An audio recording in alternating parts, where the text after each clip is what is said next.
मंडळी, आता खरी गोष्ट समोर येणार आहे. पुढच्या भागात नात्यांचे ताण, प्रेमाची ठिणगी आणि सुडाची ज्वाला सगळे एकाच वेळी पेटणार आहे.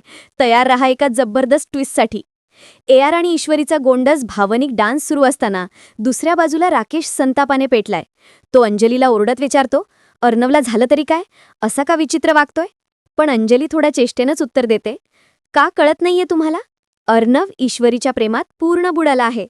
राकेशच्या मनात हे ऐकून रागाचा ज्वालामुखी पेटतो, कारण त्याच्या प्लॅनच्या अगदी उलट गोष्टी चालू आहेत. त्याचवेळी लावण्या प्रवेश करते, डोळ्यात सूड, आवाजात थरथर आणि मनात विक्राळ राग. ती ईश्वरीला भिडून म्हणते, मिडल क्लास ईश्वरी, तू मला हकलून दिलंस ना, याचा बदला घेईन. आणि बघ, एक दिवस असा येईल की AR स्वतः तुला त्याच्या आयुष्यातून हकलून देईल. तिच्या चेहऱ्यावरचा राग इतका तीव्र असतो की हवा देखील थरथरते. ती पुढे अजून अंगावर काटा आणणारं वाक्य टाकते, हे माझं प्रॉमिस आहे, तुला AR पासून कायमचं दूर करणार.